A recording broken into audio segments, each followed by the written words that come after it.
środowisko literackie trzymało się właściwie dosyć blisko siebie. To znaczy, jadaliśmy bardzo często w takiej stołówce z Związku Literatów, która jest w dzisiejszym Domu Literatury. I tam się spotykało Holubka, Łapickiego, także jakieś aktorki, pisarzy. No i były takie dwa punkty w czasie lunchu. Tam się można było spotkać albo znaleźć kogoś, albo w czytelniku. Czytelnik to było takie miejsce, gdzie się zbierała grupa ludzi pod przewodnictwem Tadeusza Konwickiego i sobie mile gwarzyli, od czasu do czasu dopuszczając niektórych innych do ich stolika, ale bardzo była ostra selekcja. Więc tam oczywiście można było, no, spotykaliśmy się zresztą z różnych okazji, bo także głównie towarzyskich, a na przykład w czytelniku, mimo że tam wydawał i był w zarządzie czytelnika, był Jarosław Iwaszkiewicz, ale on w tej kawiarni nigdy się unikał jak ognia piekielnego, ponieważ tam były poruszane tematy bardzo często polityczne i to śliskie, w których on nie chciał brać udziału.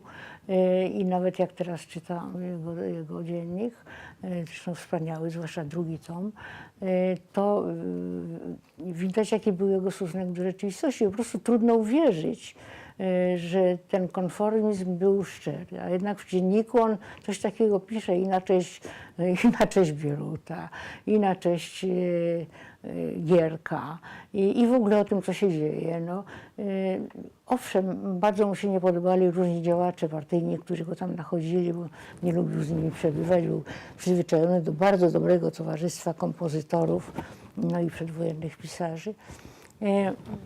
Myśmy z nim nawiązali, znaczy po prostu zaprzyjaźniliśmy się z nim. Pośród innych pisarzy, z którymi także kontaktowaliśmy się telefonicznie, spotykali się ludzie w kawiarniach. To życie, które było takie właściwie u dna, takie dosyć parszywe, bo ciągle ono było takie, ciągle był taki pewien niepokój, ta ubecja jednak pojawiająca się tu i tam.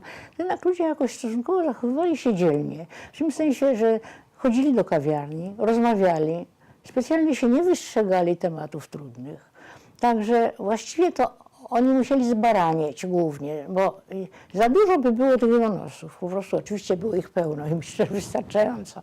Ale na przykład był taki stolik Słonimskiego w Alejach Ujazdowskich w takiej kawiarni Ujazdowska.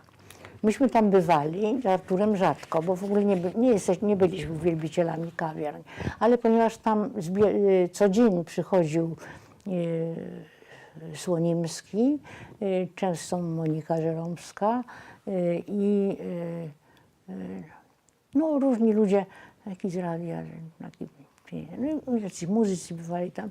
I tam było takie zawsze posiedzenie i Słonimski bardzo mile widział, jak się przyszło, żeby z nim porozmawiać i zawsze wyciągał jakiś coś ciekawego politycznie. No i to był jak gdyby zaczątek dyskusji, czy oczywiście nieformalnie, ale wszyscy się zaczęli wypowiadać, krakać albo głaskać, różnie było.